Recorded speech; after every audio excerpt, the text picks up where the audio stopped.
요즘에 저는 20, 30대 친구들을 보면 마음이 굉장히 안타까운 거예요. 사실 저희 때랑 월급을 같이 받는다고 생각을 하면 그거에 비해서 서울에 사는 생활비가 너무 많이 들죠. 지금 예전과 많은 것들이 달라졌습니다. 중국이 추격하고 있고요. 또 일 안 하는 풍조가 늘어났습니다. 또 직장에서 쫓겨날 수 있다는 불안감이 없으면 어떤 일이 벌어지느냐? 맹렬하게 일하는 사람들이 줄어들죠. 안녕하세요, 빈동님들. 조수빈입니다. 우리 빈동님들은 돈을 좋아하시나요?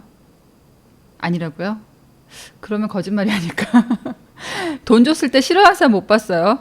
예. 저도 돈을 좋아합니다. 왜냐하면 제가 다른 영상에서도 말씀을 드렸지만 우리가 서로 돈을 주고받는 관계를 통해서 돈이 돌면서 우리 인간관계가 맺어진다라는 말씀을 드린 적이 있었는데, 사실 그런 철학적인 의미를 떠나서 제가 40대 중반에 아이 둘을 낳고 한국 서울에 살다 보니까 정말 생활인으로서 돈에 대한 뭐 경험도 많이 하고 생각도 많이 할 수밖에 없잖아요. 최근에는 서울에 자가 있는 김부장 이런 드라마가 굉장히 유행이던데, 그만큼 사람들이 어떤 부동산이든 주식이든 형태는 다르지만 굉장히 돈에 대한 관심을 갖지 않고는 살기 어려운 시대가 된 것 같아요. 그 드라마 속의 그 김 부장이 굉장히 재밌는 캐릭터인데, 본인은 이렇게 어려운 시국에 서울에 자가가 있다, 나는 대기업 부장이다, 굉장히 자부심을 갖는 인물이지만 가만히 들여다보면 사실 돈에 대한 감각이 있는 사람은 아니잖아요. 우리 빈둥님들은 어떠신가요? 오늘은 돈에 대한 제 얘기도 하고 또 제가 최근에 발견한 보석 같은 책을 하나 소개를 해드리려고 합니다. 오늘 제가 들고 온 책은 돈의 대폭발이라는 책인데요. 이 책 광고 아니고요. 제가 진짜 우연히 읽었는데 너무 좋아서 하루라도 빨리 돈에 대해서 관심이 있는 우리 젊은 PD들도 알려드리고 싶었고, 정말 우리 빈도님들하고 꼭 이 책 속에 나온 얘기를 나누고 싶어서 이 영상을 급히 녹화를 하게 됐습니다. 요약을 하자면 저는 사실 돈에 대해서 좀 그래도 안다고 생각을 했었어요. 왜냐하면 몇 번 말했는데 저는 뭐 부모님한테 물려받은 거 진짜 하나도 없거든요. 그럼에도 뭐 이렇게 어려운 시국에 어쨌든 제가 KBS에서 월급 받은 거 다 모아가지고 집도 사고 뭐 차도 마련하고 그냥 남들만큼 살게 됐던 것 같아요. 뭐 어떤 분들은 제가 부자한테 시집 가서 그런 거라고 오해하시는 분들도 있지만 그래도 떳떳하게 제가 대한민국에서 어떤 그 흐름을 잘 타서 왔던 것 같아요. 그건 굉장히 감사하게 생각을 하고 있는데요. 이 책을 보다 보니까 제가 집을 샀던 순간, 대출을 냈던 순간, 뭐 주식 투자를 했을 때 느꼈던 뭐 성공과 실패 이런 것들이 좀 교차를 하더라고요. 이 책을 아주 간단하게 한마디로 얘기하자면은 돈을 보는 시각을 완전히 정리해 준 책이라고 생각을 합니다. 우리가 사실 돈에 대해서 각자 생각하는 감각이 있을 거예요. 저는 그 촉이 좀 잘 맞는 편이었는데, 감각적으로는 돈에 대해서 알고 있었지만 사실 누구한테 야 돈이 뭐야? 어떻게 우리 앞으로 돈을 벌 수 있어? 물어본다면 명확하게 설명하기가 참 어렵잖아요. 그런데 그런 돈의 속성을 굉장히 잘 정리해 준 책이었습니다. 사실 요즘에 참 많은 것들이 다 너무 올라버렸어요. 집값도 정말 너무 많이 올랐고, 저는 사실 제가 30대 중반에 제가 KBS 월급 모은 걸로 정말 남편이나 부모님 도움 받지 않고 대출 받아서 제 명의로 된 첫 집을 샀었거든요. 물론 그 전에도 아주 작은 부동산 투자, 뭐 오피스텔 투자라든지 이런 건 했었습니다만은 그것이 제가 경제적으로 남에게 그 의지하지 않은 많은 큰 토대가 됐었다고 생각을 해요. 그리고 사실 거기까지 가기는 제가 그렇게 돈을 많이 쓰진 않았어요. 진짜 월급 받으면 다 거의 모으고 남들 좋은 차 뽑을 때 프라이드라고 해서 여러분 아시는지 모르겠지만 소형차 몰고 해서 굉장히 저축을 많이 해서 종잣돈을 만들어서 부동산도 하고 뭐 주식도 하고 그렇게 했는데, 요즘에 저는 20, 30대 친구들을 보면 마음이 굉장히 안타까운 거예요. 사실 저희 때랑 월급을 같이 받는다고 생각을 하면 그거에 비해서 서울에 사는 생활비가 너무 많이 들죠. 만약 자가가 아니더라도 월세도 너무 비싸고 그냥 물가가 너무 많이 올라버렸잖아요. 뭐 내 월급 빼고 다 올랐다 이런 게 유행인데, 사실 제가 이 책에서 조금 이따 얘기하겠지만은 월급이 오른 분야도 있습니다. 근데 내가 버는 돈만 많이 안 번 것 같은 그런 느낌이 많은 젊은이들을 좀 좌절하게 하는 것 같아요. 이 책의 그 제목이 돈의 대폭발이잖아요. 굉장히 그 도전적인 제목이라고 생각을 하는데, 코로나 때가 제가 살아온 세상 중에서는 가장 빠르게 모든 것이 올랐던, 특히 부동산이 많이 올랐던, 그때는 모두 올랐지, 코인도 오르고 다 올랐어요, 진짜. 그 종이 돈 빼고 다 올랐던 시대인데 그때는 막 미술품 가격도 오르고 차값도 막 비싸도 사람들이 줄 서서 막 오픈런 하고 롤렉스 사고 막 이랬던 시기가 있었는데 그때 흔히들 얘기했던 게 돈 복사 시대였거든요. 돈 복사. 돈 복사라는 거는 돈이 늘어난다는 뜻이 아니라 돈의 가치가 하락한다는 거죠. 만 원이 예전에 갖고 있었던 그 가치가 지금은 그 만 원이 아닌 거죠. 근데 그때 1억을 모았을 때 할 수 있는 게 꽤 있었어요. 그때는 대출을 좀 얹어가지고 뭐 아파트를 뭐 전세를 끼고 산다든지 아니면은 저는 그때 좀 실패한 거긴 한데 그걸 사지 말았어야 되는데 작은 오피스텔을 사서 이제 그 월급 외에 약간 월세를 받는 그런 용도를 샀었는데 지금은 저희 너무너무 후회하는 투자긴 하지만요. 아무튼 그때는 1억이란 돈이 생겼을 때 굉장히 내가 부자가 된 것 같고 할 수 있는 게 많았는데 지금은 그렇지가 않습니다. 왜냐하면 돈의 가치가 너무 하락했기 때문에. 이 책에는 왜 우리는 이렇게 돈의 가치가 하락해버리는 세상을 살고 있는가, 돈이 왜 복사를 넘어서 폭발을 하고 말았는가라는 비밀을 하나하나 알려주고요. 궁극적으로는 그럼 이렇게 돈이 폭발하는 시대에 어떻게 해야 그나마 뒤처지지 않고 중산층의 삶을 살 수 있을지를 얘기해주는 그런 책입니다. 솔직히 고백하면 제가 아는 분이 쓴 책이에요. 책 광고 전이 아니고 제가 한 신문사에 지금 그 칼럼을 연재하고 있거든요. 근데 제 글을 봐주시는 담당 기자님이 계세요. 이 담당 기자님이 굉장히 유명한 베스트셀러 작가기도 합니다. 네, 이거 알려드릴게요. 그분이 그 수년 전에 유럽이 경제적으로 몰락할 거란 예견한 그런 책을 내서 최근에 굉장히 화제가 됐어요. 이제 프랑스가 지금 그렇잖아요. 프랑스가 너무 많은 사회복지 지출을 해서 지금 젊은이들이 거리로 뛰쳐나오고 뭐 나라가 뭐 IMF에 넘어가네, 망하네 뭐 이런 경제적으로 그런 얘기들이 나오고 있는데 그런 걸 좀 일찍 예견했던 기자였고 이분이 실제로 프랑스 특파원을 하셨거든요. 평소 때는 제가 선배님하고 이제 카톡으로 주로 연락을 주고받던 사이인데, 저한테 수빈님, 제가 최근에 신간을 냈어요. 하시는 거예요. 그래서 제가 예의상 책을 구입을 했습니다. 근데 제목부터가 굉장히 섹시하잖아요. 돈의 대폭발? 그리고 제가 돈을 좋아하잖아요. 그래서 굉장히 재밌게 읽었고, 진짜 하나하나 버릴 게 없었습니다. 오늘 영상이 좀 길지도 모르지만, 저는 처음부터 끝까지 보신 분들은 어떤 돈에 대한 비밀에 더 가까이 가실 수 있을 거라고 확신합니다. 그러니까 여러분 주무시지 말고 끝까지 함께 해주세요. 일단은 어떤 사람이 부자가 될까요? 부자가 되는 원리를 아주 간단하게 소개를 해드릴게요. 돈과의 거리가 가까운 사람이 부자가 됩니다. 이게 무슨 얘기냐? 예전에 저 어릴 때는 방송이 지금만큼 활발하지 않았거든요. 예전에는 소수의 사람들만 돈에 대한 정보를 얻을 수가 있었잖아요. 그래서 보통 뭐 부자는 아는 사람들끼리 소통을 해서 정보를 얻어서 투자를 하고 그래서 부자가 됐죠. 그리고 그 다음에 조금 더 가면 그 다음 사람이 그 다음 부자가 되고 그 다음 사람이 조금 더 벌고 이런 식이었어요. 예를 든다면 좀 우스갯소리인데요. 머슴을 해도 부잣집 머슴을 해라 이런 얘기가 있습니다.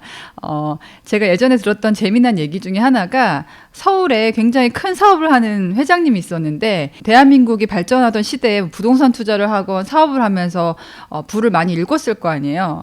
재밌는 건 그분은 어떻게 보면은 돈과의 거리가 굉장히 가까운 사람이죠. 그 당시에는 어떤 정치권과 가까워도 개발 계획을 미리 알 수 있으니까 예를 들어 강남을 개발한다면 그 소식을 미리 안 사람이 미리 땅을 사놨다가 복부인이라고 하잖아요.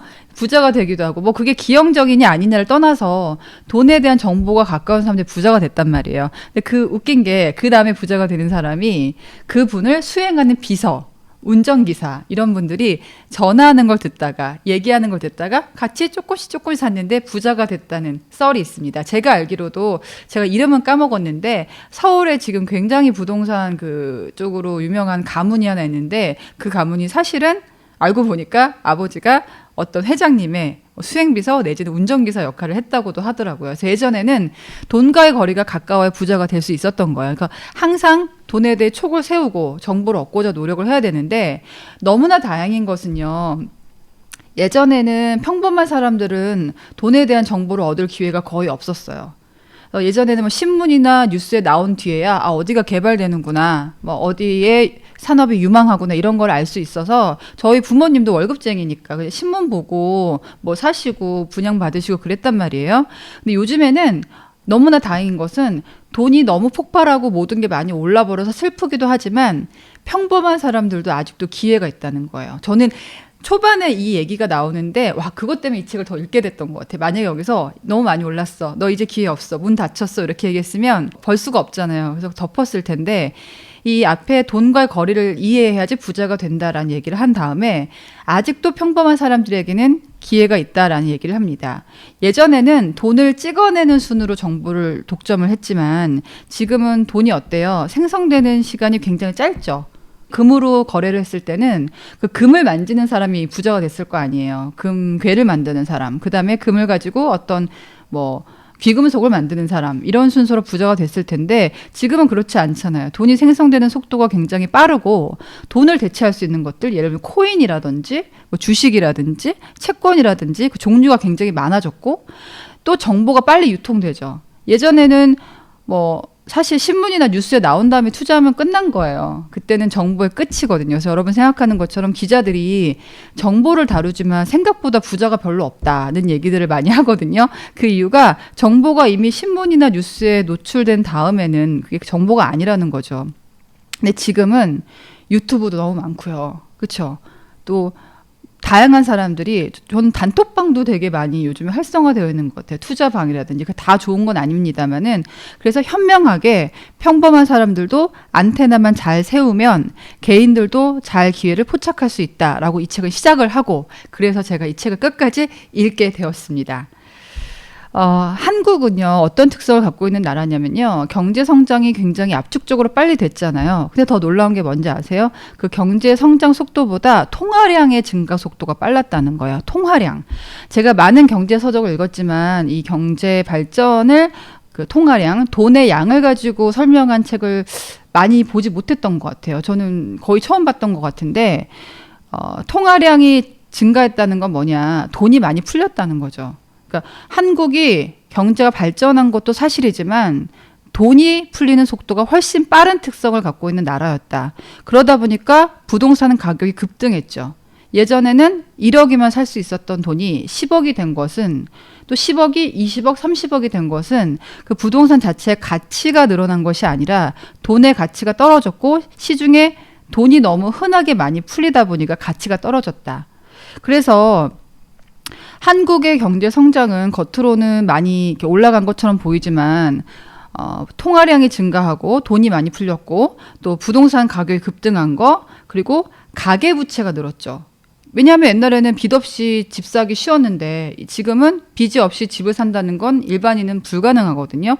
그러다 보니까 통화량 증가, 부동산 가격 급등, 가계 부축이 3대 축이 되면서 통화량이 더 많아졌고 그것이 착시 현상처럼 한국이 경제 성장한 것처럼 보이게 만들었다는 이야기입니다. 근데 여기서 부자가 되는 비밀이 있는데요. 개인의 입장에서는 바로 이 대목을 잘 살펴봐야 됩니다. 저희는 정치인이 아니잖아요. 고위공무원이 아니잖아요. 고위공직자나 정치인들은 이 통화량을 관리할 책임이 있어요.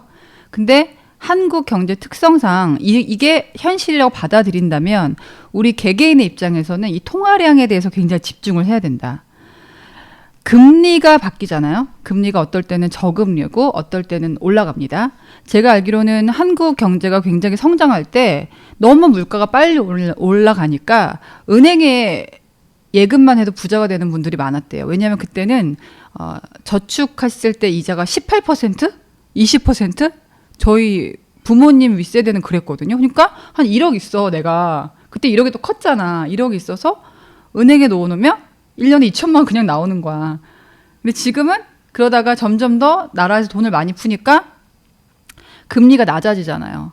제가 집을 샀을 때 충격적인 사실은 제가 집을 샀을 때 금리가 2% 후반이었거든요.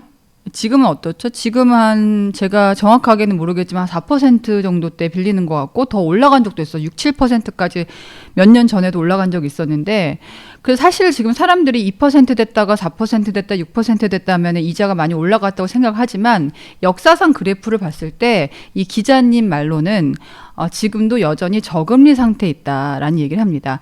저금리 상태에 있으니까 돈 빌리기가 역사적으로는 쉬운 거예요. 아이러니하게도. 그러니까 시중에 여전히 돈이 더 많이 풀릴 가능성이 있다는 것이죠.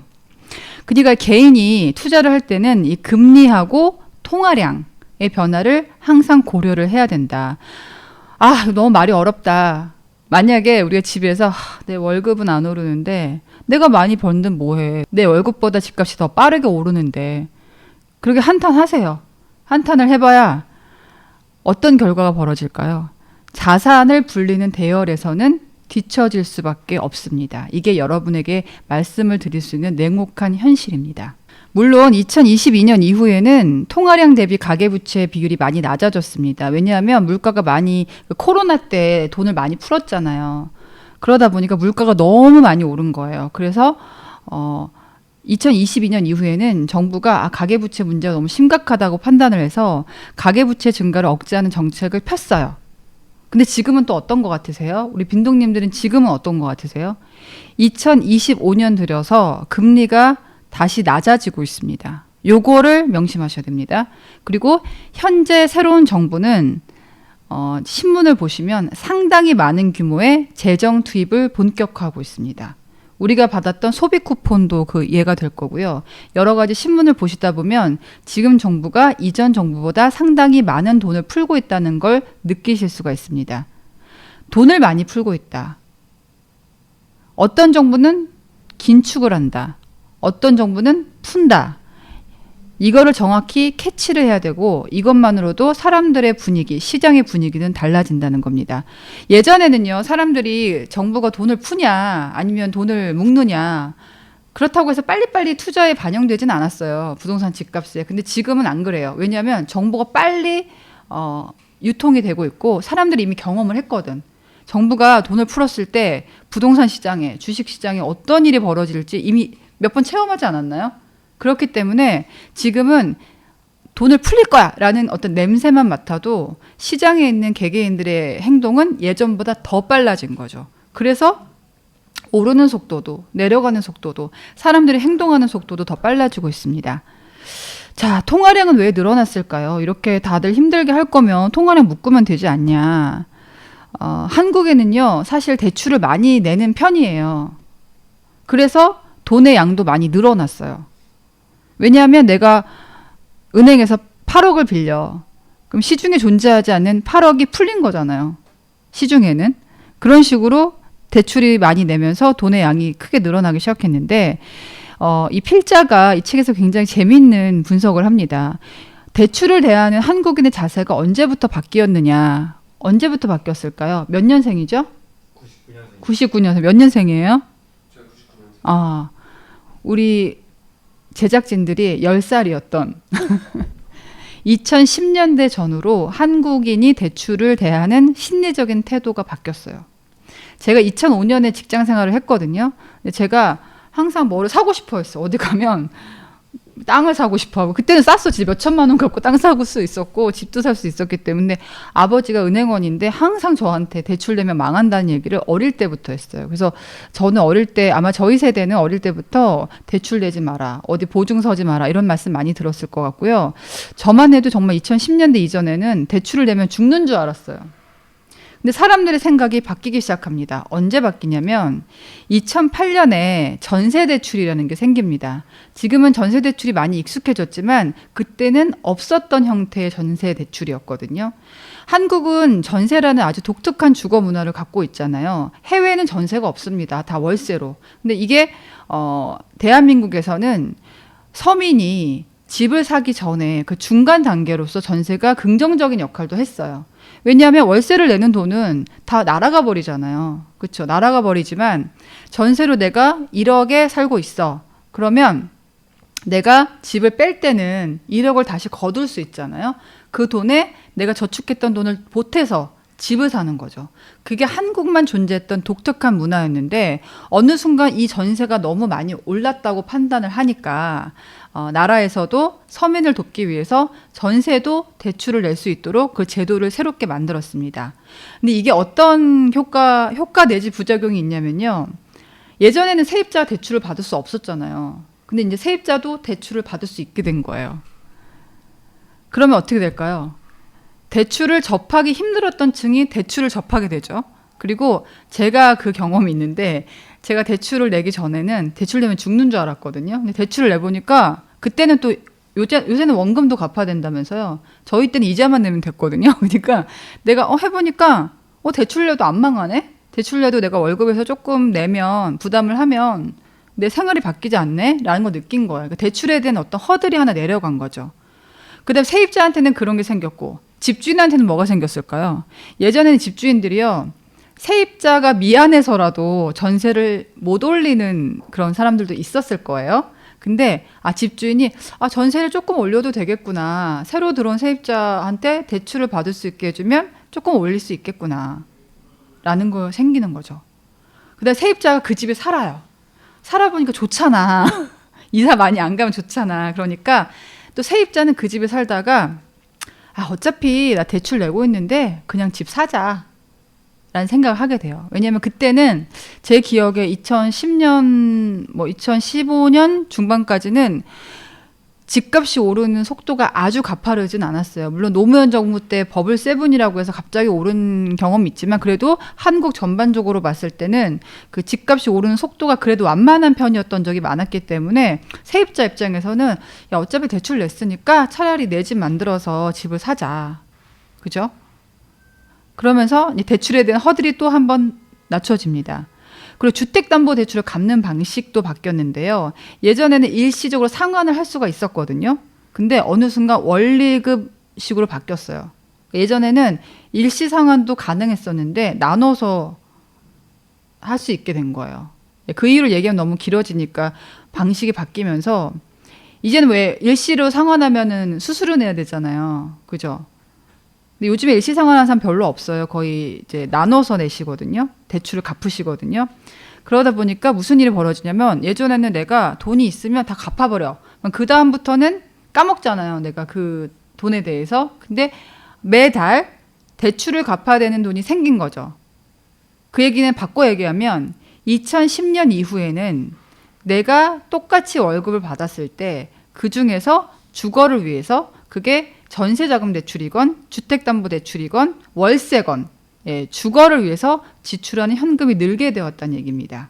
이 얘기는 바꿔 얘기하면 주거를 위해서 현금을 지출하는 걸 부담스러워했던 층이 거기에 대한 마음의 허들이 낮아졌다는 얘기죠. 그러면 또 여기서 이런 말씀하시는 분들이 있겠죠. 그럼 전세자금 대출 만든 사람이 나쁜 거네. 그렇게 1차원적으로 볼 건 아닌 것이 이 손진석 작가가 해외 특파원을 했다고 했잖아요. 이분의 경험이 여기 들어가 있는데 사실 그 전에도 유럽이야말로 한국은 별게 아니다. 유럽이야말로 주거를 위해서 현금 지불을 굉장히 많이 한다. 월세를 내거나 월세도 비싸죠 또. 저 요즘엔 얼마인지 모르겠는데 제가 옛날에 제 친구가 뉴욕에 원룸을 얻었는데 한 달에 월세가 몇백만 원? 한국이 그때 몇십만 원 할 때 10배는 비쌌던 것 같아. 그래서 월세를 내거나 아니면은 외국에서도 유럽에서도 대출을 낼 때 우리처럼 40%, 30%이 정도가 아니라 아예 90% 대출을 내서 몇십 년 동안 나눠서 갚죠. 어떻게 보면은 한국인들이 그동안 굉장히 독특한 주거 형태를 갖고 있었다라고 얘기를 할 수가 있는 것 같아요. 전세라는 것도 한국에만 있었고 여기서 한국인은 겁을 상실했다는 표현도 나오는데요. 이제 한국인이 점점 더 겁을 상실하기 시작합니다. 빚을 내는 경험 같은 것들을 해보면서 또 주거에 돈이 많이 들어가기 시작하면서 한국인이 왜 겁을 상실을 했느냐. 전 여기서 굉장히 공감을 했는데 가장 큰 원인은 부동산이 오른 게 아니에요. 부동산이 오른 게 아니라 부동산이 양극화된 것에서 겁을 상실했다. 예전에는 저도 그렇게 집을 샀는데 내 능력 안에서 갚을 수 있을 만큼만 빌리자라는 게 많은 사람들의 어떤 심리였거든요. 그런데 지금 그때 집을 샀던 분들 중에 후회하시는 분들이 최대한 빌려서 살 걸. 최대한 빌려서 좋은 데 살 걸. 그랬으면 난 더 큰 부자가 됐을 건데. 라고 후회를 많이 합니다. 누구냐? 제가 그랬어요. 제 경험을 조금만 말씀드리면 제가 번 돈이에요. 제가 모은 돈을 갖고 처음에 샀던 곳이 마포였는데요. 마포가 지금은 굉장히 비싸죠. 마용성이라고 해서. 근데 그때는 그 정도까지 올라가진 않았을 때였는데, 저는 굉장히 큰 용기를 내서 제가 갚을 수 있을 거라고 생각하는 금액 안에서 대출을 내서 제 이름으로 된 집을 샀거든요. 근데 그때 비교군이 뭐였냐면 반포였어요. 예를 들면 제가 정확한 집값이 기억이 나진 않지만 한 8억 정도였다고 생각을 했을 때 저는 마포에 좀 큰 집을 샀거든요. 근데 동일한 시기에 반포에 25평을 살 수 있었습니다. 그래서 저는 그 당시에도 저는 강남에 그때는 살아본 적이 없었거든요. 강남에 사는 게 좋지 않을까? 사람들이 강남이 좋지 않을까? 반포가 사실 요즘에 굉장히 핫하지만은 그때는 압구정 뭐 그냥 다 우리 들어보잖아 뉴스에서.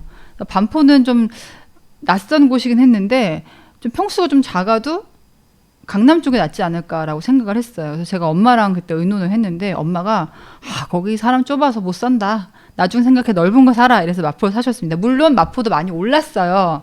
많이 올랐는데 이렇게 재수 없나요?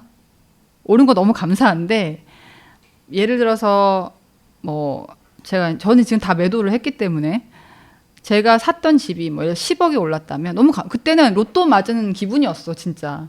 근데 결과적으로 지금 반포는 똑같은 제가 사려고 했던 물건이 30억이 올랐습니다. 근데 저는 그때 똑같이 대출을 내서 똑같이 살 수 있었죠. 아마 저랑 비슷한 시기에 집을 산 경험이 있으신 분들은 아마 그런 경험이 있으실 거예요. 그러니까 처음에는 여러분 이거는 제가 집 사서 돈 벌었다 자랑하는 게 절대 아니고요.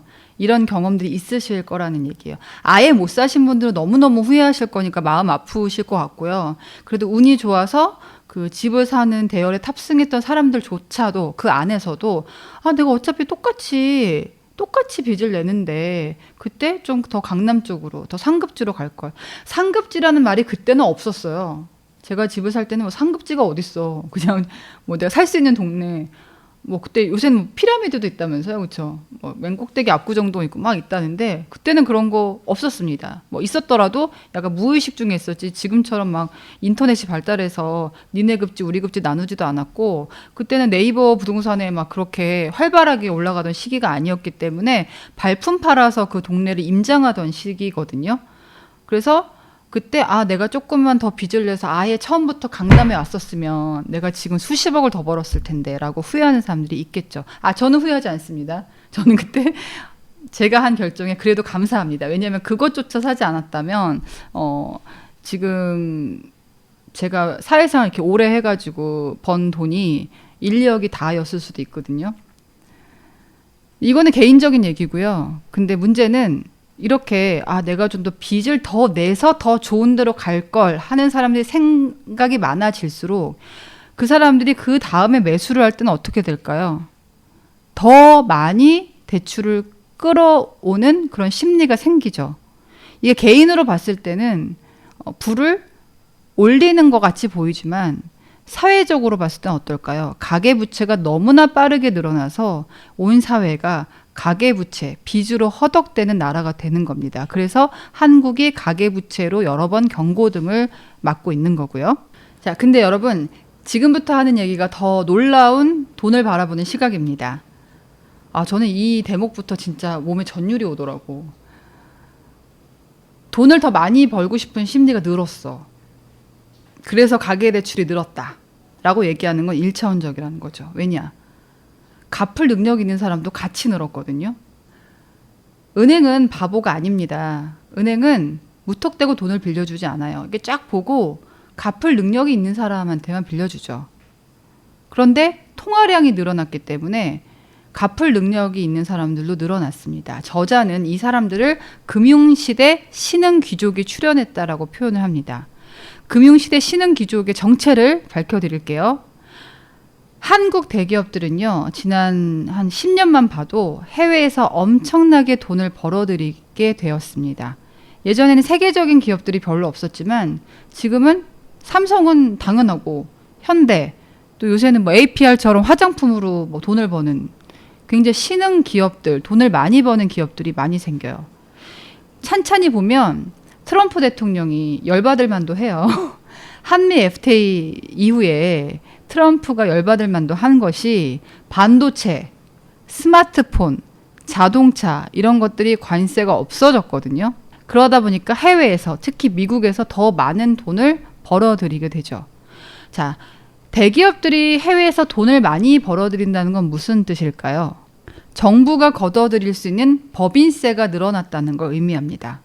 정부가 걷어들일 수 있는 법인세, 세금 수입이 많아졌다는 얘기는 또 무엇일까요?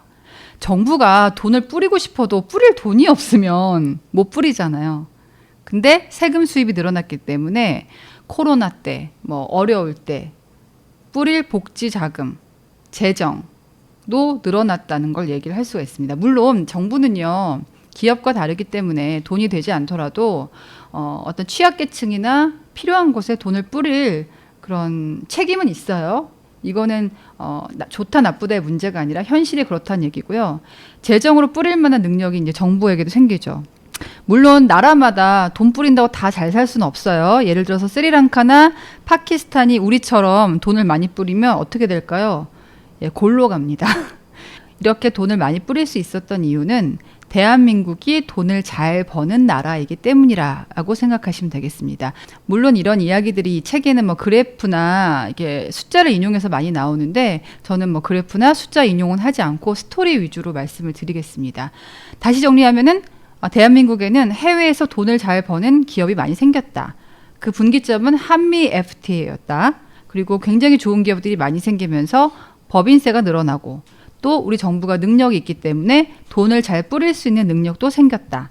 대한민국은 돈을 잘 버는 나라이기 때문에 시중에 풀 수 있는 돈이 늘어났다. 이렇게 정리하시면 되겠습니다.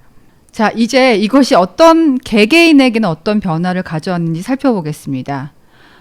회사가 돈을 많이 벌면 회사만 많이 벌면 되는 걸까요? 회사만 돈을 쌓아둘까요? 직원한테 풀어야 됩니다. 대기업 정규직이요, 급여가 굉장히 빠른 속도로 올랐습니다. 이 책의 73페이지에 보면 삼성전자 직원 평균 연봉 추이가 나오는데요. 평균 연봉이에요.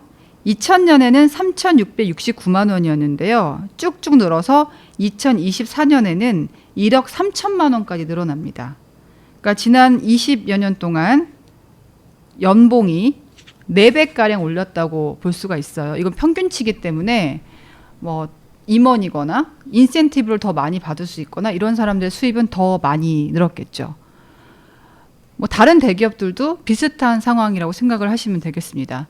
우리가 회사에서 돈을 많이 안 주는 것 같지만 수치로 확인해 보니까 대기업 정규직은 굉장히 빠르게 월급이 올랐다. 그러니까 다들 정규직 하고 싶어 하는 거 아닐까요? 저는 참 이 부분이 재밌었어요. 세금이 대기업의 급여를 올린다고? 나라에서 세금을 많이 걷어가는데, 법인세를 많이 걷어가는데 어떻게 대기업의 급여를 많이 올려? 근데 하나하나 따져보니까 얘기가 돼요. 자, 무슨 얘기냐면 이 필자가요, 다른 나라와 한국이 극명하게 다른 부분이라고 지적한 대목이 있거든요. 한국은요, 상속세가 세계 최고 수준이에요. 다른 나라랑 가장 다른 부분, 우리나라 상속세가 엄청납니다. 그러다 보니까 오너 일가들은 상속세를 그냥 낼 수가 없잖아요. 그러니까 거액의 주식 배당을 받아서 이 상속세를 납부해야 됩니다. 최근에 삼성전자 같은 경우에도 홍라희 여사와 이부진, 이서연 그 두 분께서 많은 삼성전자 그 주식을 블록딜 하겠다고 발표를 했죠. 그 사람들도 아무리 우리가 봐서 다 재벌이지만 그 사람들도 돈이 땅에서 막 솟아나는 것이 아니라 주식을 팔아서 그 엄청난 상속세를 마련해야 되는 거예요.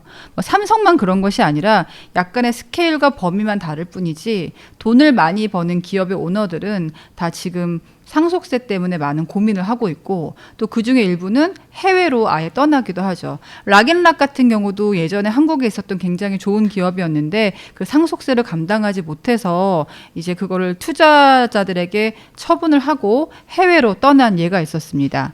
오너 일가는 주식에서 거액 배당을 받아야지 상속세를 내는데 한국이 또 어때요? 굉장히 민주화된 사회죠. 혼자 받으면 욕먹습니다. 한국은 또 어떻습니까? 노조가 셉니다. 결국에는 사측은 배당을 받기 위해서 이 노동자들을 달래줘야 돼요. 그러다 보면 사측이 노조와 협상을 해서 임금을 올려주게 됩니다. 이거는 그냥 어떤 뭐 경영 쪽에서만 해석이 아니라 한석호 한노총 사무총장이 있거든요. 이분이 대기업과 중소기업의 임금 차이를 크게 벌리는 중요한 원인이라고 실제로 지적한 바가 있어요.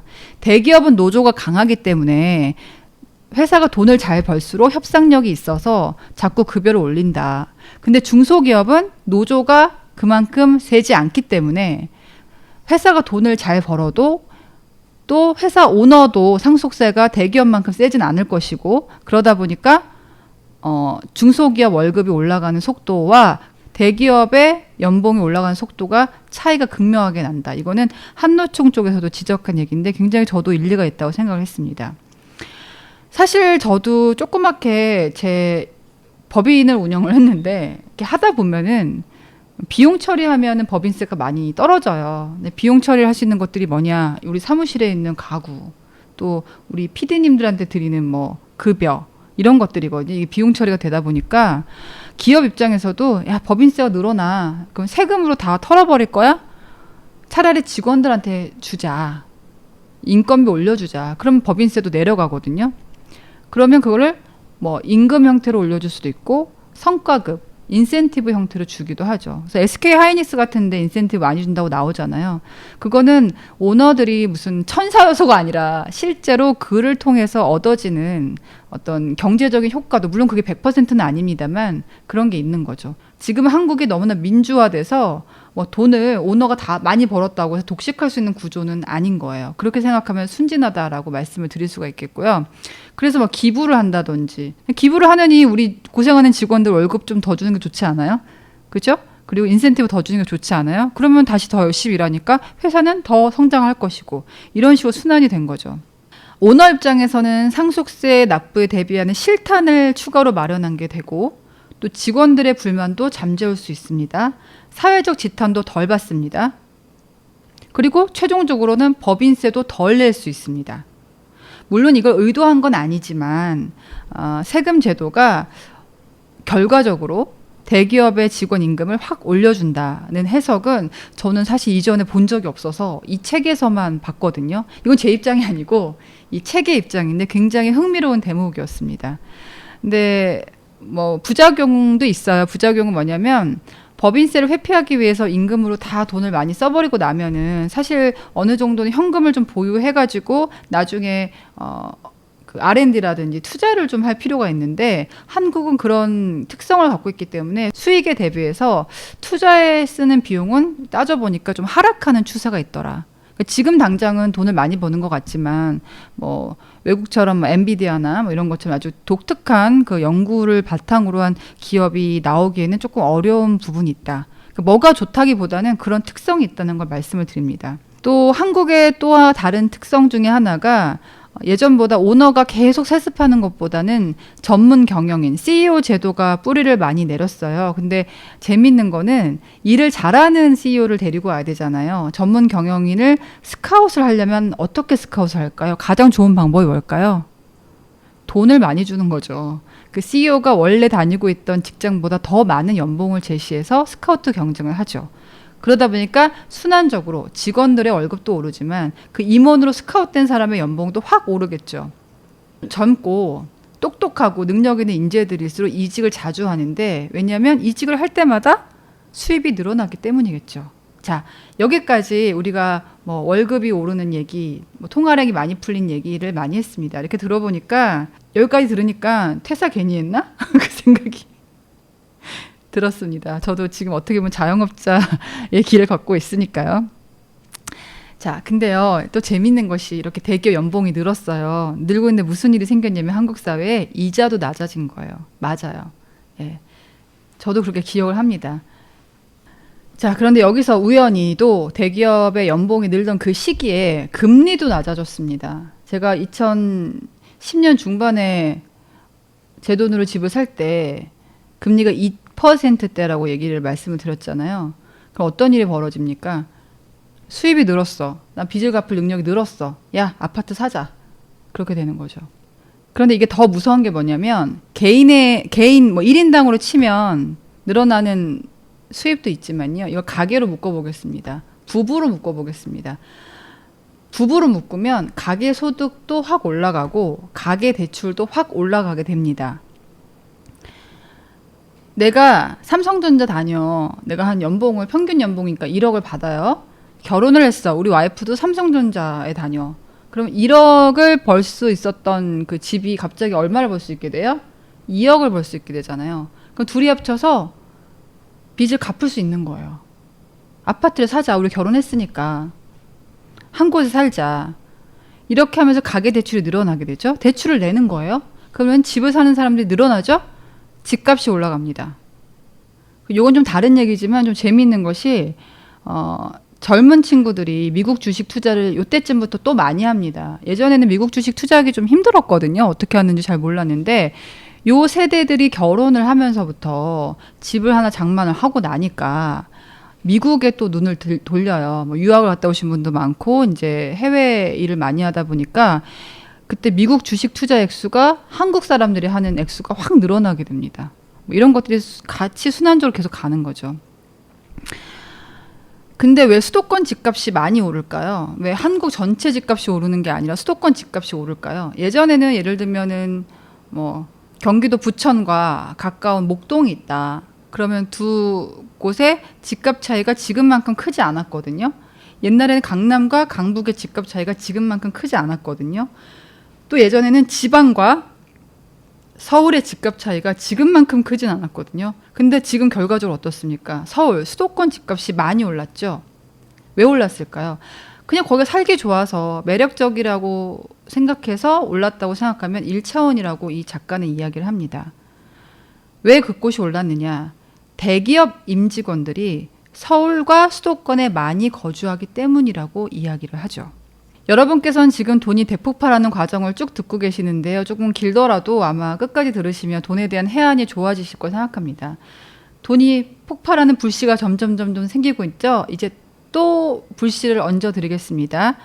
여기다 장기 근속자가 늘어납니다.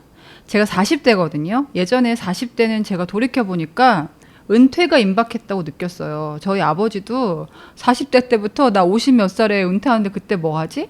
뭐 어디 여행이나 다녀야겠다 이런 얘기 많이 하셨거든요. 근데 지금 40대 은퇴하는 사람 있어요? 50대 있어요? 50대도 없어요. 60대도 별로 없어요. 이제는 일을 할 수 없는 사람은 있을지언정 가급적 일을 오래 하려고 하죠. 장기 근속자가 많이 생겨서 이제는 4, 5, 60대 되면은 예전에 특히 40대 제 나이 때는 새로 빚을 내기가 좀 두려웠어요. 조금 있으면 회사 그만둘 거니까. 근데 지금은 아직도 더 오래 다닐 수 있거든요. 그러니까 40대 은퇴가 임박했다고 느꼈던 시기가 지나서 이제는 빚을 낼 수 있게 된 거죠. 그 용기가 생긴 거죠. 왜냐하면 나 50대까지 일할 거니까. 그러다 보니까 젊은 사람들도 신입사원들도 선배들이 하는 거 보잖아. 그러니까 젊은 사람들도 일찍 빚을 내. 저희 때는요 20대 때 30대 때 빚낸다는 거를 굉장히 크게 생각했거든요. 근데 어차피 나 회사 들어왔고 오래 다닐 거니까 빚을 낸다 라고 생각을 하죠. 또 재미있는 해석이 하나 더 있는데 한국 사회에서 직장 내 괴롭힘 방지법이 통과가 됐어요. 이게 통과가 됐다는 건 뭐냐면요 막 못 자른다는 거예요. 한번 정규직 대기업 정규직에 들어오면 옛날처럼 막 뭐 책상 빼고 이렇게 해서 못 뺀다는 거예요. 그러다 보니까 어떤 식으로든 뭐 자리가 이동은 있을지언정 장기 근속자가 확 늘었다. 고용 안정성이 더 올라갔다. 그럼 점점 더 대출을 낼 수 있는 사람들이 늘어난다는 걸 의미를 합니다. 근데 이게 또 슬픈 것은 안정적인 직장의 인기는 좀 더 떨어져요. 무슨 얘기냐면 돈을 적게 받아도 안정적인 직장이 있잖아요. 예를 들면 공무원. 뭐 예를 들어서 같이 법대를 졸업해도 누구는 판사나 검사가 되고 누구는 변호사가 됐잖아요. 또 의사가 돼도 누구는 뭐 대학 교수가 되고 누구는 어떤 개헌이가 됐잖아요. 지금은 과거와는 직업 선택 방식이 많이 바뀌었어요. 원래 공무원은 박봉이었지만 정년까지 간다는 그 믿음이 있었어. 그래서 사람들이 버텼단 말이에요. 그렇죠? 버텨서 은퇴를 하면 또 공무원 연금이 있거든. 근데 사람들이 이제 알게 된 거예요. 내가 이 월급으로 벌어도 이 오르는 집값과 물가를 감당하기 힘들어진다는 걸. 근데 그만큼 대기업만큼 그런 것이 아니기 때문에 연봉이 그 물가 속도만큼 올라가지 않잖아요. 공무원 같은 직업들은. 제가 요 대목을 보면서 우리 주민센터나 이런 데서 만나는 공무원분들께 참 잘해야겠다라는 생각을 합니다. 사실 저도 뭐 예전 같았으면은 시집 가서 일 안 하고 있지 않을까요? 근데 지금 돈 벌고 있잖아요. 나이가 50대이고 여성이고 직장이 대기업이고 정규직이다. 이런 네 가지 조건을 다 충족하는 사람은 진짜로 10년 전까지는 거의 없었어요. 그때는 50대까지 그렇게 버틴 분이 있다면 너무 박수를 쳐줬었죠. 저는 이 책에서 이 부분이 왜 신기했었냐면요. 예전에 우리가 부동산을 생각할 때는 약간 건설 같은 그런 건설업계 시각으로 많이 바라봤었잖아요. 근데 이 책에서는 금융 자본으로 이 세상을 해석하고 사람들의 일하는 그 워킹 라이프 그게 바뀌면서 촉발된 어떤 금융 환경의 변화로 해석을 했기 때문에 저는 이 책이 굉장히 흥미로웠다. 그래서 여러분 꼭 읽어보셨으면 좋겠다라는 생각했습니다. 자, 이제부터 진짜 중요한 얘기를 할 건데요. 지금까지 제가 왜 돈이 폭발하는 시대에 살게 됐는지를 쫓아갔다면 문제는 앞으로의 이야기를 할 겁니다. 우리가 지금까지 살아온 방식으로 계속 살 수 있을까요? 절대 아니라는 겁니다. 지금 예전과 많은 것들이 달라졌습니다. 중국이 추격하고 있고요. 또 일 안 하는 풍조가 늘어났습니다. 또 직장에서 쫓겨날 수 있다는 불안감이 없으면 어떤 일이 벌어지느냐? 맹렬하게 일하는 사람들이 줄어들죠. 유럽이 몰락했잖아요. 유럽이 왜 몰락했을까요? 기업에서 사람을 내보내는 것이 지나치게 어려워졌습니다. 그러면서 프랑스 같은 곳도 혁신에 둔감해졌죠. 미국 같은 곳은 새 산업을 개척하고 또 중국 같은 것도 나라에서 막 밀어주고 있는데 다른 나라들은 그렇지 않은 나라들은 사회복지에만 신경 쓰다가 그냥 몰락해버린 거예요. 때를 놓쳐버린 거예요. 50대 정규직이 여전히 많다 보니까 젊은 사람들을 새로 채용할 이유도 많이 없어졌습니다. 그러다 보니까 50대는 계속 돈을 버니까 자산을 모을 수 있는데 젊은 사람들은 그렇지 못하면서 세대 간의 자산 격차도 엄청나게 커지기 시작합니다. 프랑스가 대표적인 예죠. 머니파티는 계속될까요? 이제 세계로 시야를 넓혀볼게요. 제가 한국이 통화량이 폭증했다고 얘기를 했잖아요. 더 무서운 거는 글로벌로 눈을 넓혀봐도 통화량이 폭증했어요. 여기 수치가 나오는데 어느 정도냐? 20년 동안 세계에 풀린 돈이 4배나 늘어났습니다. 가장 큰 원인은 미국인데요. 미국이 아주 그냥 머니파티를 열어버렸습니다. 글로벌 금융위기 때 기억하시죠? 그때 미국은 돈을 무제한으로 풀어서 헬리콥터 머니라는 얘기도 유행을 했었습니다. 사실 필요하긴 했어요. 사람이 죽게 생겼으면 수혈을 해줘야지 냅둘 순 없잖아요. 그래서 돈을 푼 건데 2008년 같은 경우에는 리만 브라더스 사태가 생기면서 기준금리를 거의 제로 수준으로 낮췄었죠. 이때 돈의 본물이 터집니다. 그러다가 우리가 기억하고 있는 몇 년 전, 한 5년 전이었나? 코로나가 터질 때 또 국채를 마구 발행합니다. 갖가지 보조금을 쏟아냅니다. 그러면서 미국에 어떤 일이 벌어졌느냐? 주가가 폭등하고 부동산 가격 오름세도 아주 가파르게 올라갔습니다. 문제는 돈과의 거리가 가까운 사람들이 더 부자가 된다는 말씀을 초반에 드렸죠. 넘치는 돈의 문제는 원래 부자인 사람들이 더 부자가 된다는 거예요. 2025년 미국에서 푼 통화량을 따져보니까 놀라운 것이 코로나 때보다 더 많았습니다. 미국은 사실 우리나라만큼 가계대출을 많이 안 내거든요. 근데 어떻게 통화량이 이렇게 늘어났을까? 우리는 대출의 힘으로 통화량이 늘어난 게 있다면 세금과 대출의 힘으로 미국은 달러가 있기 때문에 통화량이 늘어난 거예요. 미국은 달러를 찍으면 돼. 찍으면 얼마든지 풀어낼 수 있는 나라잖아요. 사실 미국 정책이 잘못됐죠. 도덕적으로도 맞지 않지만 이건 선진국의 특징이기도 합니다. 기축통화를 갖고 있는 선진국의 특권이기도 하고요. 결국에는 개인이 여러분께서 저도 그렇고요. 돈을 벌려면 이거를 좋다 그르다라고 바라볼 것이 아니라 이게 밀물이 언제고 썰물이 언제인지 잘 감지해서 잘 활용을 해야 된다는 거를 저는 이 책을 읽으면서 다시 한번 느꼈습니다. 만약에 우리가 살다가 최근에도 그랬거든요. 지금은 집값 올랐다고 아우성을 치지만 불과 몇 년 전에는 집이 거래가 안 된다. 집값이 떨어졌다는 뉴스가 많이 나왔었어요. 이거를 집값이다, 주식이다라고 보실 것이 아니라 통화량이라는 걸 생각해 보세요. 통화량이 들쑥날쑥하다. 이렇게 올라가는 느낌이었는데 내려가는 느낌이 든다. 내려가는 느낌이었는데 올라가는 느낌이 든다면 이때 느끼셔야 됩니다. 아, 이건 투자 기회구나. 투자 기회가 오고 있다. 우리에겐 2번의 기회가 있었습니다. 최근에 글로벌 금융위기 때 한번 있었고 코로나 사태가 있었습니다. 제가 예전 영상에서 한번 말씀을 드렸었는데 제가 한동안 아이 키우고 그러면서 주식 계좌를 닫아놨었어요. 아예 들어가지도 않았었는데 제가 5년 만에, 10년 만에 다시 주식 계좌에 들어가서 주식을 샀던 게 언제였냐면 코로나가 터졌을 때였습니다. 근데 저 여러분 돈 많이 못 벌었어요. 왜냐면 수익률은 좋은데 아시죠? 종잣돈이 많아야지 많이 버는 거. 수익률은 높았습니다. 그리고 너무나 아이러니한 게 미국에 만약에 경제 위기가 닥치면 어떻게 될까요? 우리가 어떤 사람들은 미국 저렇게 하다 경제 위기 나와서 중국에 밀리고 무너질 거라고 얘기하는데 이 작가가 얘기하는 게 또 충격적이에요. 미국이 경제 위기에 몰리면 오히려 전 세계 돈이 뉴욕 증시로 간다. 왜냐? 박앤세일 하는 거잖아. 평소에는 살 수 없었던 미국 주식이 엄청나게 세일을 하는 거잖아요. 물론 제2의 금융위기가 오면 미국 사람들이 힘들어지면 이게 전염이 되지만 결과적으로 보면 또 다시 미국으로 돈이 들어가게 하는 요인을 제공하기도 한다는 굉장히 두 가지 양면이 있다는 거죠. 자, 그런데 뒤처지지 않는 걸 넘어서 조금 더 부자의 길로 가기 위해서는 미국과 더불어서 중국도 생각을 해야 됩니다. 중국이요, 지금 고령화가 심각합니다. 고령화를 벗어나기 위해서 중국 공산당이 미친 듯이 돈을 풀고 있어요. 우리 원화는 위안화와 연동되는 경우가 참 많습니다. 그렇기 때문에 남일이 아닌 거죠. 미국을 헬리콥터 머니라고 많이 얘기했었지만 중국을 따져보니까 제가 수치는 말씀을 안 드리겠지만 중국이 푼 돈에 비하면 미국이 푼 돈은 아이들의 장난 수준입니다. 중국은 위기에 닥칠 때마다 돈을 엄청나게 뿌려요. 그리고 해외 인재를 스카우트할 때 돈을 아끼지 않습니다. 왜 우리나라 인재 유출이 심각하다라는 얘기를 많이 하잖아요. 돈을 아끼지 않는 거, 여러 가지 면에서.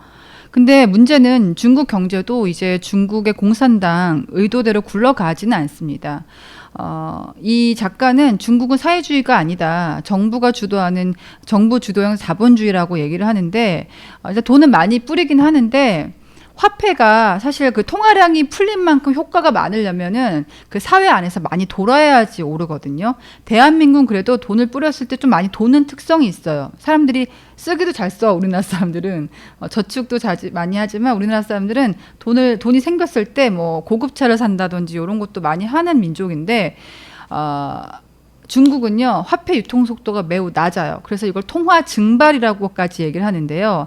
중국 사람들도 이제 노인이 많아지고 앞으로는 중국 예전만큼 고성장하진 않겠구나. 성장이 더뎌질 거라고 판단을 해서 돈을 쌓아두기 시작합니다. 중국 사람들도. 그래서 2023년 중국 예금이 26%나 증가했다는 수치가 있어요. 그러니까 돈이 웅덩이에 고이고 있다라고 얘기를 합니다. 여러 나라들이 뭐 돈을 살포했을 때 물론 부작용이 많습니다. 어느 나라나 돈을 살포하면 빈부격차가 생길 수밖에 없습니다. 우리가 나라에서 어느 정도 지원금을 받았다고 해서 좋아할 게 아닌 이유인데요. 돈을 폭포수처럼 쏟아부어. 그래도 그 돈을 갈기로 긁어가는 사람은 누구라고 했죠? 돈과 거리가 가까운 사람이라고 얘기를 했습니다. 중국은 이 작가는 미국을 넘지 못할 거라고 얘기를 해요. 왜냐하면 미국에 비해서 물론 아무리 트럼프가 이민 정책을 보수화하고 있다고는 하지만 해외에서 사람들이 들어가는 수치도 미국보단 중국이 별로 없고 고령화 문제가 심각하고 또 통화가 잘 돌지 않기 때문에 미국만큼 활발하게 경제가 살아나기는 어려울 거라고 예측을 하고 있어요. 전기차나 반도체가 막 올라가고 있는데 무슨 얘기냐라고 얘기를 하지만 이 작가의 입장은 그 언론이 전기차나 반도체, 중국의 산업에 주목을 하고 있지만 그늘이 분명히 있다는 것도 인지를 하라고 얘기를 합니다. 자, 이번에는 세계 중에 유럽으로 가볼게요. 유럽은 뭐 어렵다는 것들 지금 굉장히 많이 아실 건데요. 빨리 얘기를 하면은 미국이요, 나토 회원국의 국방비 증액을 요구하고 있잖아요. 그래서 유럽이 굉장히 좀 어려워하고 있다라는 뉴스들이 많이 있는데 요거 볼 때 여러분 어디가 호재가 있을 거라 생각하세요? 우리 입장에서는? K방산의 호재가 될 수 있다고 예측을 합니다. 물론 유럽에서도 나토 국가 안에서 이제 무기를 만들자는 얘기는 하고 있지만 여전히 K방산, 우리가 가성비도 있고 기술력 있는 그런 무기를 잘 생산할 수 있는 나라이기 때문에 오히려 미국이 나토 회원국의 국방비를 증액한 요구는 K방산의 호재가 될 수 있다고 얘기를 하고요. 세계 경제를 정리를 좀 하면요. 21세기에 돈이 급격하게 풀린 이벤트는 글로벌 금융 위기였는데 미국이 무너질 수도 있다는 걸 세계에 보여줬지만 아이러니하게도 미국의 영향력을 동시에 보여준 사건이기도 합니다. 미국은 막 자를 수가 있어요. 그래서 고용의 유용성이 높거든요. 그러다 보니까 썩은 덩어리를 안고 회사를 경영하지 않습니다. 과감하게 안 되면 던져버리죠. 2008년 글로벌 금융위기 때 무슨 일이 생겼냐면 인재들이 많이 잘렸잖아요. 그래서 뭐를 하느냐? 미국에서는 창업을 합니다. 그러다 아이폰이 등장한 거예요. 아이폰이 등장하니까 관련된 빅테크 기업들이 많아집니다. 인재들이 빅테크로 이동을 합니다. 미국이 이렇게 빅테크로 이동을 할 때 유럽은 어땠어요? 굴뚝 산업만 부둥켜 안고 있었던 거예요. 예전에는 노키아가 핸드폰 1위였거든요. 그렇지 않잖아요. 미국은 계속해서 매력적인 성과가 나오니까 또 사람들이 증시로 돈을 넣죠. 그러니까 미국 증시가 오르는 거고, 또 빅테크로 돈을 많이 번 사람들이 생기면 어떻게 돼요? 그 사람들이 또 더 좋은 집을 사고 또 주식을 사고 이런 식으로 통화량은 계속 늘어나는 거죠.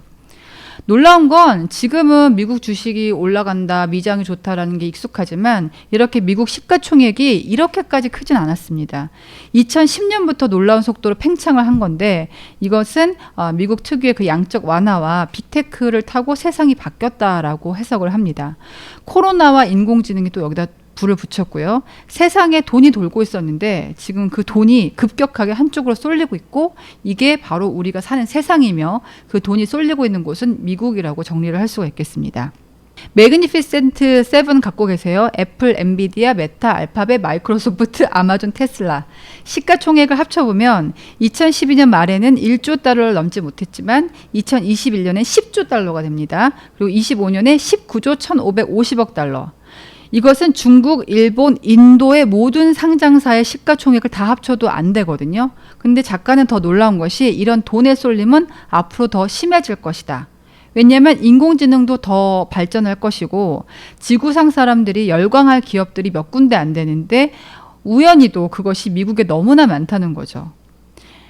여러분께서 앞으로 부자가 되기 위해서는 신문에서 야, 미국인들이 이거 좋아한대, 열광하는 뉴스가 나오면 그걸 뉴스로만 읽지 마시고 직접 투자를 해볼 생각을 하시길 바래요. 제가 그렇게 들어갔던 기업이 테슬라, 그다음에 로빈후츠 마케팅이라고 있었는데요. 이 작가는 미국인들이 좋아하는 것들이 세계 표준이 될 거라고 얘기를 합니다. 실제로 우리 K 개미들이 보유하고 있는 해외 주식의 89%를 따져보니까 다 미국에 들어가 있더라라는 놀라운 얘기도 합니다. 사실 옛날에 해외 주식 사기가 어려웠거든요. 놀라운 건 고위공직자들도 이걸 다 알고 있어요. 이 기자가 만난 2024년도에 만났던 기획재정부 한국은행 관계자들이 무슨 얘기를 하냐면, 미국 주식 사는 사람들이 너무 많아서 환율이 올라가요. 미국 주식 살 때 달러로 사는 거잖아요. 그러다 보니까 달러를 원하는 사람들이 많아지니까 달러가 올라가고 반대로 원화 가치는 내려가고 있는 거죠. 근데 문제는 이 돈의 파도가 미국 투자로 급격하게 쏠리는 현상은 절대로 일시적인 게 아니라는 겁니다. 지금 우리가 미국 주식을 많이 사죠. 부자들일수록 더 많이 삽니다. 이것은 1980년대 일본이 잘 나갔을 때 일본인 갑부들이 하와이나 LA 같은 데 부동산을 많이 사들였던 그런 풍경을 연상시키는데요. 사실 일본을 우리가 무시하는 경향이 있잖아요. 뭐 잃어버린 30년이다라고 하면서. 근데 재밌는 게 일본 무시한 나라가 한국밖에 없대요. 일본이 잃어버린 30년이라고 하지만 일본은 상당히 많은 금액을 해외에 투자를 해놓은 나라거든요. 일본이 그 당시에 해외에 투자해놓은 자산이 워낙 많았기 때문에 저성장임에도 버티고 있는 국가라고 말할 수가 있겠습니다. 일본을 잃어버린 기간이 길다고 하지만 이것은 일본 국내에 국한된 얘기일 뿐이지 해외 자산을 따지면 여전히 엄청난 부자 나라라는 거. 이건 우리에게도 시사점이 있는데요. 우리나라도 지금 잠재 성장률이 낮아지고 고령화가 빨라지고 있잖아요. 그래서 국내에 투자해서 돈을 버는 것보다는 해외에서 돈을 벌어오는 방법을 동시에 생각해야 된다는 겁니다. 자, 지금은 시기가 트럼프가 관세 폭탄을 마구 퍼붓고 있는 시기입니다. 일기는 사실 중국에만 포커스를 맞췄는데 지금은 우리도 예외가 아니고 무차별적으로 관세 폭탄을 날리고 있거든요. 트럼프는 장사꾼이기 때문에 무역 적자를 참을 수가 없다는 거예요. 근데 왜 미국은 적자가 됐을까요? 이거 얘기하면 너무 길어지니까 제가 이전에 박정원 교수님과 함께 했던 미국은 왜 중국을 싫어하나 그 영상을 참고를 해 주시고요. 트럼프는 그런 얘기를 하는 거죠. 관세를 물기 싫으면 미국에 가서 공장을 건설하라고. 그러면 미국도 물가가 오르지 않느냐라고 얘기하지만 전체적인 그림에서 물가가 오르는 건 지금은 국민들이 많이 반발을 하고 있지만 트럼프 입장에서는 작은 손해라고 생각을 하는 거예요. 물론 모순은 있습니다. 그러니까 트럼프가 막 협박했다가 결국엔 조금씩 양보하는 모습을 보이고 있긴 한데요. 타코라는 말 들어보셨죠? Trump always chickens out. 트럼프는 항상 밀어붙이다가 물러선다. 그러니까 이런 사정을 좀 감안해서 트럼프는 좀 상당한 투자 약속을 받아내면 조금씩 적당히 관세율을 합의하기 때문에 우리도 외교력을 가지고 이것을 응대를 해야 된다라는 생각이 듭니다. 또 특히 내년에 미국도 지방선거가 있기 때문에 아마 지금까지처럼 끝까지 거칠게 나가지는 못할 거다라는 것이 저의 개인적인 생각입니다. 자, 이제 달러 패권이 100년 갈까요? 그 얘기를 좀 해보겠습니다. 요즘 달러에 투자하시는 분들, 비트코인에 투자하시는 분들 많은데 사실 달러가 그동안 미국에 많은 힘이 되었습니다. 미국은 무역 적자국임에도 불구하고 기축통화 달러가 있었기 때문에 지금까지 버틴 건데요. 트럼프 역시 인정을 합니다. 우리가 매우 강력한 것을 가지고 있다. 근데 그게 달러다.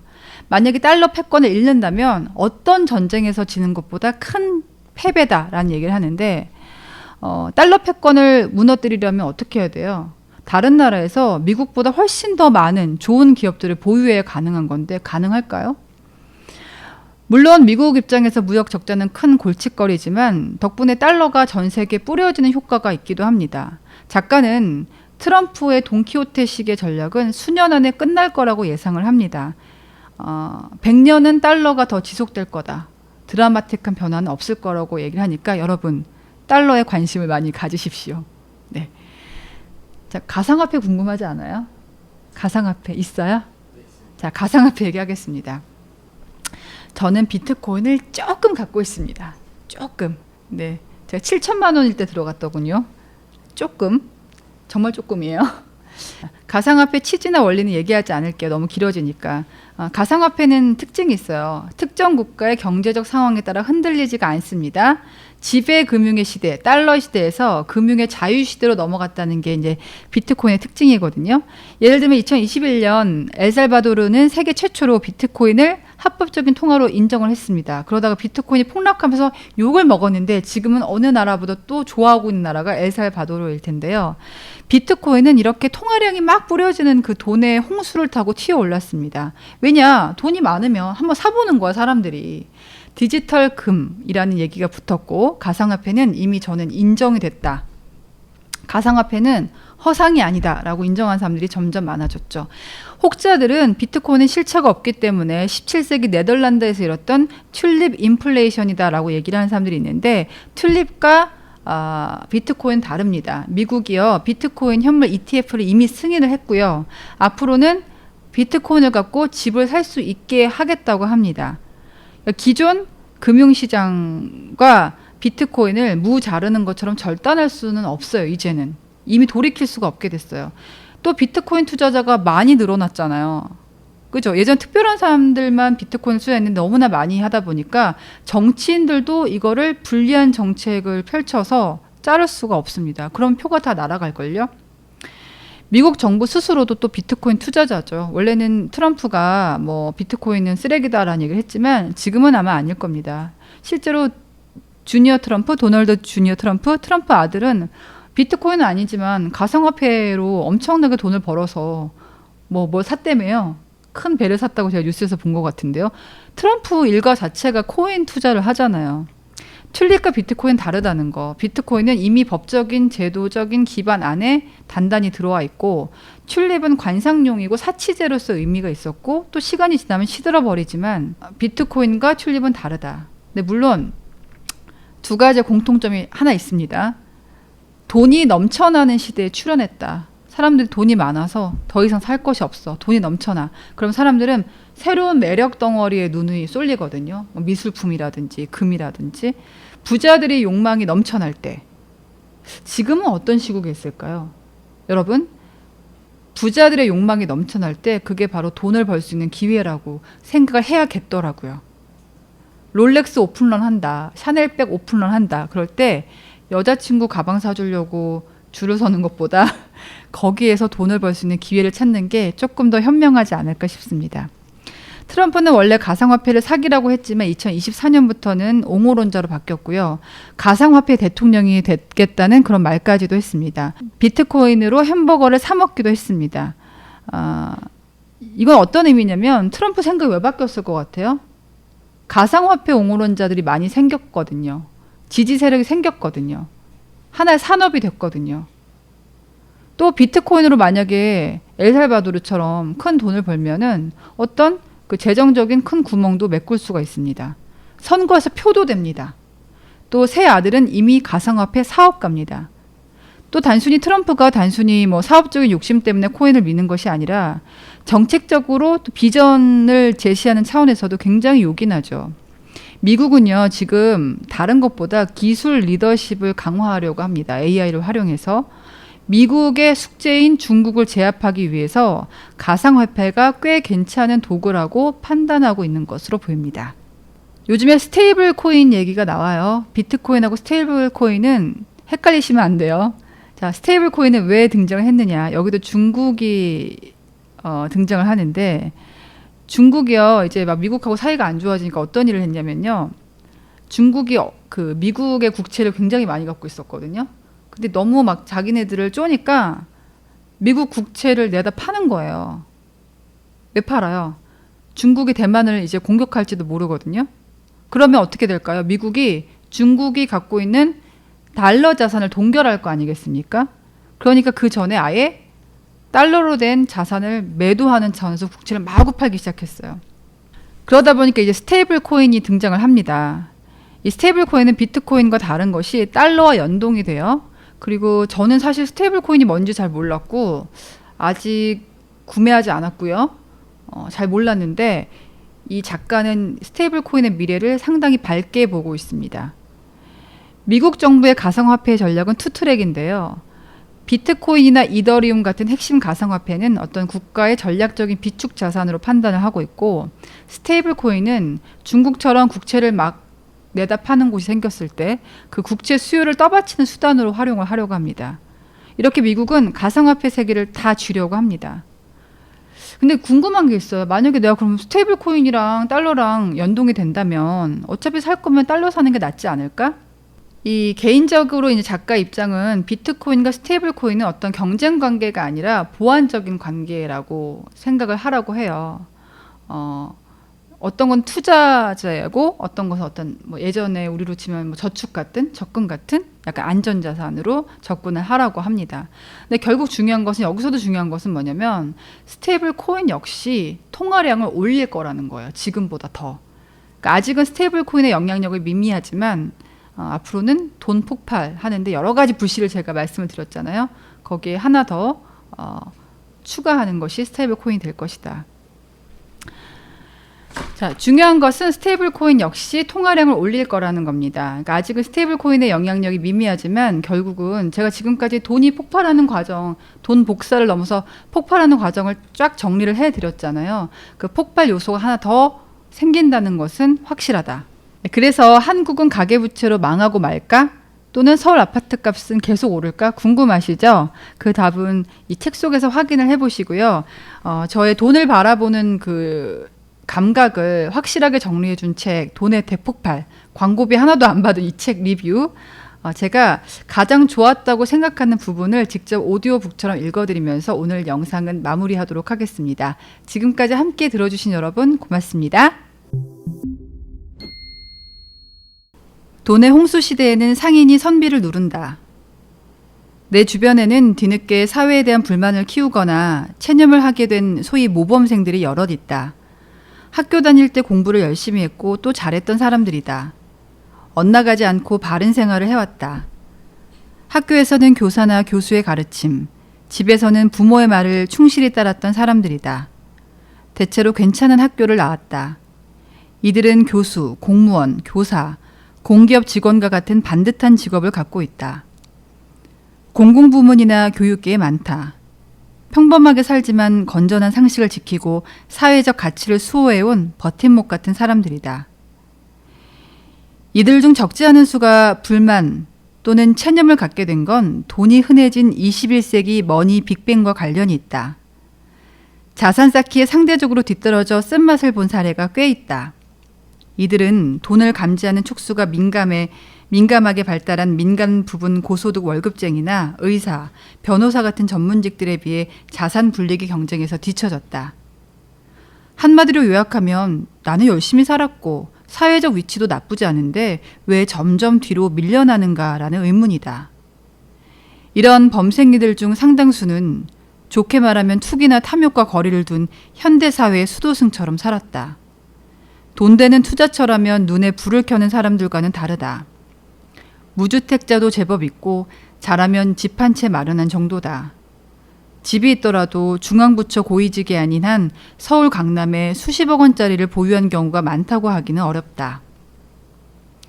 글로벌 금융위기 이전까지는 이런 모범생들의 삶의 질이 괜찮았다. 사회적 위치가 준수했고 민간 기업과의 급여 격차도 지금처럼 벌어지지 않았다. 연금 혜택도 좋았다. 직업 안정성도 좋아 1990년대 후반 외환위기 때 쓸려나가지 않을 수 있었다. 규제를 다루는 이들은 민간에서 일하는 사람들을 호령하면서도 경제적 보상이 나쁘지 않았다. 이를테면 금융감독원에서 일하면 급여는 민간 금융회사만큼 나오고 권한은 많았고 퇴직 후 갈 곳도 제법 있었다. 그런데 세상이 바뀌었다. 시점은 2010년대 이후이고 변화의 핵심은 통화량의 엄청난 증가다. 앞부분에서 설명했듯 한일 월드컵이 열리던 2002년만 하더라도 국내 총생산과 광의의 통화는 액수가 거의 같았다. 하지만 2024년에는 M2가 GDP보다 무려 1,500조 원 정도 많다. 이건 천지개벽이라고 봐야 한다. 불어난 통화량이 국민들에게 고르게 퍼지면 좋겠지만 현실에서는 그럴 수 없다. 눈치 빠른 이들은 시장의 유동성을 자기 주머니에 집어넣으며 재산을 엄청나게 불렸다. 산업화된 사회에서 자본화된 사회로 넘어가는 무대 전환이 우리 사회에서는 너무 빨랐다. 이런 대변혁에 둔감했던 사람들, 모범생으로 살아온 사람들 가운데는 머니파티에서 소외된 이들이 한둘이 아니다. 내 주변에는 박사학위를 받느라 30대 중후반까지 국내외에서 공부하며 본격적으로 돈을 버는 활동을 늦춘 사람들이 있다. 이들은 대체로 서울에 집 사는 걸 포기했다며 우울해한다. 부모가 거액을 물려주지 않는 한 이들의 경제적 처지는 궁하다. 지식을 쌓거나 전달하며 사회 시스템을 만들거나 재정비하는 역할을 맡은 이들의 낭패감이 크다. 특히 2010년 대학 등록금 동결제가 시행된 이후 대학 교수의 직업 가치가 예전만 못하다는 건 부인하기 어렵다. 서울 시내 대학의 한 공대 교수는 학부를 막 졸업한 제자가 SK 하이닉스에 취업해서 받는 첫 연봉이 30대 후반까지 어렵게 공부한 다음 교수가 됐을 때 받는 돈과 비슷하니 누가 대학원에 진학하겠냐고 했다. 지식을 쌓고 후학을 가르치는 일의 값어치가 떨어진다는 건 분명 문제다. 그런데 나름 똑똑하다는 이런 사람들도 원인을 제대로 진단하지 못하는 경우가 있다. 특정 정권의 정책 실패로 간주하거나 특정 사회 집단의 이기주의로 여긴다는 말을 들었다. 그리고 도저한 배금주의라는 식의 푸념도 있다. 하지만 이건 원인이 아니라 결과에 가깝다. 가장 결정적인 원인은 돈이 흔해졌다는 것이다. 통화량이 엄청나게 불어나 돈값이 떨어지고 자산의 명목 가격이 뛰었기 때문에 먹물들의 삶이 고달퍼졌다. 물질 만능주의가 더 심각해진 것 역시 이런 현실을 반영한 차후 결과다. 게다가 대기업 다니면 일찍 잘리는 줄 알았는데 요즘은 임원 승진 안 되더라도 잘만 다닌다는 걸 지켜보고 있다. 사람들의 머릿속에서 관념이 변한 게 아니다. 돈을 둘러싼 현실이 달라졌다. 한국의 기술 대기업들은 해외에서 엄청난 돈을 벌어왔다. 그런 돈이 기초자산으로 신용도가 높아져 어마어마한 대출이 이뤄져 통화량이 급격히 늘었다. 기업도 빚을 많이 냈고 임직원도 빚을 냈다. 돈이 많이 돌다 보니 돈 장사하는 은행, 증권사, 보험사, 카드사도 돈 세느라 바빴다. 나라의 경제 체력이 획기적으로 향상됐으니까 돈잔치가 벌어진 것이다. 이제부터라도 경제 성장률이나 임금 인상률의 속도가 아니라 통화량의 증가 속도에 맞춰 살아야 남들보다 자산이 쪼그라들지 않는다는 걸 깨달아야 한다. 이제는 긴 인생에서 월급이 늘어나는 건 큰 의미가 없다는 걸 알아차린 사람들이 늘어났다. 아파트, 땅, 주식의 명목 가격이 불어나는 속도가 열심히 일해서 월급 인상되는 것보다 훨씬 빠르다. 대기업 직원 중에서는 은행 대출 받을 때 필요하니까 직장을 유지할 뿐이라고 말하는 사람들이 드물지 않다. 이런 사람들 중에서 임원 되느라 고생하느니 그 노력을 부동산이나 주식에 쏟는 게 내 인생에 더 도움된다고 말하는 걸 들어봤다. 다소 극단적이다. 공공부문이나 교육계에 종사하는 이들 중에는 이런 금융을 둘러싼 실용적 마인드에 이질감을 느끼는 사람들이 적지 않다. 물론 예외야 당연히 있다. 공무원이나 공기업 직원 중에도 투자 규제가 있다. 교수 중에도 재테크 달인이 있다. 반대로 대기업에서 고연봉을 받지만 자산 불리기로 연결을 못 시킨 사람들도 물론 있다. 여기서는 대체적인 경향과 시대의 변화를 이야기한다. 내가 아는 사람들 중에는 다음과 같은 사례들이 있는데 돈이 흥청망청 흔해지기 전에는 보기 어려운 경우들이다.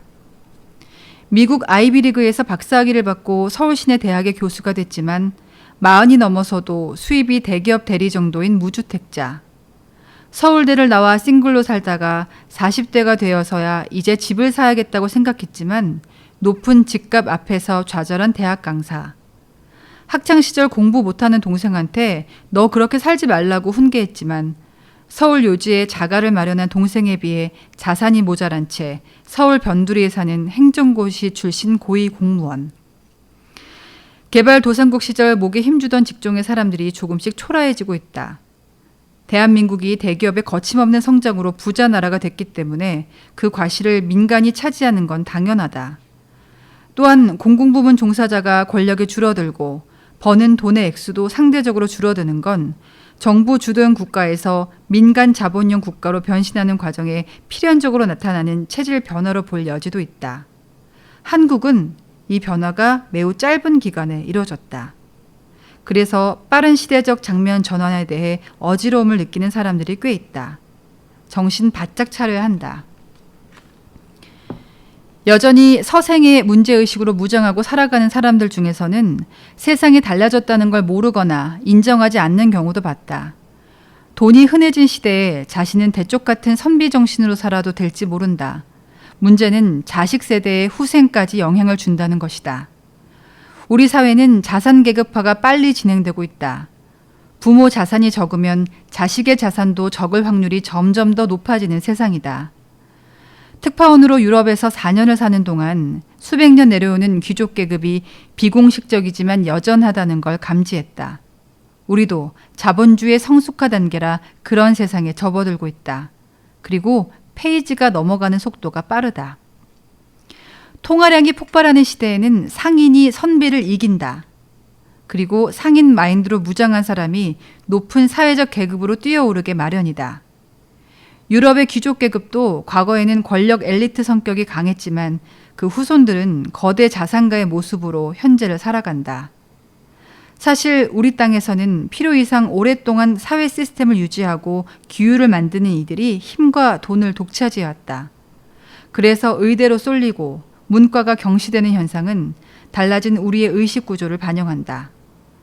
통화량이 폭발하면서 이제야 산업공상의 순서가 실질적으로 바뀐다는 인상도 받는다. 돈의 힘은 강하다. 그러나 지식의 가치를 유지하는 사람들을 지나치게 위축되게 만드는 현상이 나타나는 건 아쉽다. 돈 앞에서 지성이 굴욕당하는 느낌을 갖게 하는 사례가 속출한다. 종합하자면 거대하게 불어난 통화량이 지성을 파괴하는 시대가 됐다고 생각한다. 열심히 일하는 게 아름답다고 말하기 어려워지는 시대다. 진리를 추구하는 길이 훨씬 고행길이 됐다. 코인으로 대박난 사람들을 보며 성실하게 살아온 사람들은 허탈감을 느낄 수밖에 없다. 세상에 여러 가치가 있고 병존해야 다양성이 확보된다. 그러나 요즘은 부자가 되는 것의 가치가 다른 가치를 압도한다. 너무 흔해진 돈이 만든 병폐다. 사회적 가치를 위해 일하는 이들이 금전적 보상에서 뒤처지는 현상을 바로잡을 방법은 별로 없다. 돈이 흔해지는 속도가 현격하게 낮아지지 않는 한 방법을 찾기 쉽지 않다. 그나마 현실적인 방법을 찾자면 미국처럼 억만장자들의 기부를 이끌어내는 것 정도다. 이제는 백면서생 직업군 중에서도 사회적 공기의 역할을 방기하고 자산 불리기에만 매몰된 사람들이 늘었다. 공직자나 공공부문 종사자 가운데 일부가 안정된 직장을 지렛대 삼아 본업을 등한시하면서 부동산, 주식 투자 열심이다.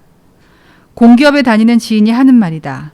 한 동료는 보유하고 있는 상가, 아파트, 오피스텔 사진을 책상 옆면에 붙여놓고 엑셀로 월세 수입과 세금을 계산하느라 바쁘다고 한다. 이런 사람들에게 사명감을 요구하기는 쉽지 않다. 이것 역시 돈이 흔해진 시대의 어두운 이면이다. 세대 갈등도 제법 날카롭다. 중앙부처 고위 공무원 중에는 서울 강남에 자가를 가진 이들이 꽤 있다. 원래 금수저였거나 고시 합격이 커다란 사회적 대우를 받을 때 부유한 가정의 배우자를 맞았거나 일찌감치 재테크를 잘한 경우다. 이들은 대개 40, 50대 이상일 뿐 젊은 공직자 중에서는 드물다. 행정고시 출신 30대 중앙부처 사무관들은 재산으로 세종시에 집 한 칸 정도 갖고 있는 경우가 적지 않다. 그러니 어렵다는 고시에 합격하고도 사표 내고 민간기업으로 이직하는 사례가 줄을 잇는다. 박봉의 지방직 공무원들의 고충은 말할 것도 없다. 결국 대출 공화국이 된 대한민국에서 빚 내기에 대한 거부감이 컸거나 빚을 많이 내기 위해 필요한 소득과 자산이 부족한 사람들은 돈의 홍수 시대에 휩쓸려 갔다고 해도 과언이 아니다. 2020년대에도 여전히 감당할 수 있는 빚마저도 두려워하거나 거부감을 표시하는 이들을 종종 만날 수 있다. 소득 불평등 시대가 지났고 자본 불평등 시대가 왔다는 걸 잊으면 자신만 손해다. 지금은 금융이 경제의 중심축인 세상이다.